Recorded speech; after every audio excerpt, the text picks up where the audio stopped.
Maithili express की शानदार प्रस्तुति।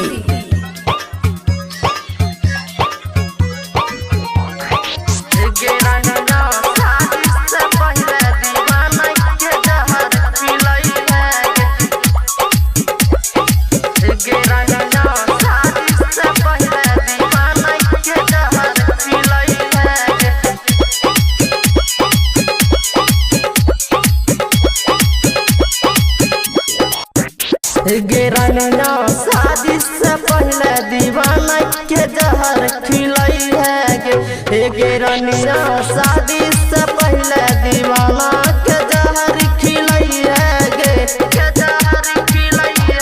दीवाना के जहर खिलाई है गे। दीवाना के जहर खिलाई है गे। गिरना शादी से पहले दीवाना के जहर खिलाई है गे। रानिया शादी से पहले दीवाना के जहर खिलाई है गे। रानिया शादी से पहले दीवाना के जहर खिलाई है गे। DJ Sumit Satish रैमा, DJ Sumit Satish रैमा, DJ Sumit Satish रैमा। रानिया शादी से पहले दीवाना के जहर खिलाई है गे।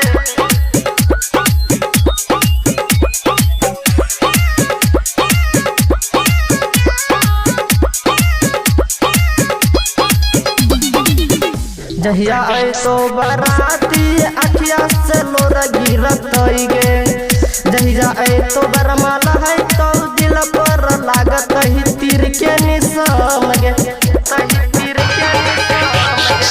जहिया आए तो बराती अखिया से लोर गिरत गे। जहिया आए तो बरमाला है तो दिल पर लागत ही तीर के निशान गे। दीवाना के जहर खिलाई है गे। दीवाना के जहर खिलाई है गे। बचपन के प्यार भूल के कर लली दूसरा से शादी गे। रानिया शादी से पहले दीवाना के जहर खिलाई है गे। रानिया शादी से पहले दीवाना के जहर खिलाई है गे। DJ Sumit Satish रैमा, DJ Sumit Satish रैमा। रानिया शादी से पहले दीवाना के जहर खिलाई है गे। दीवाना के जहर खिलाई है गे।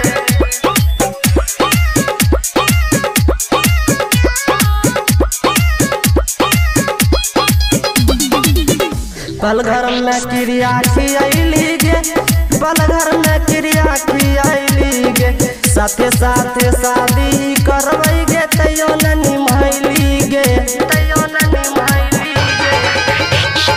पल घर में क्रिया खियाली गे।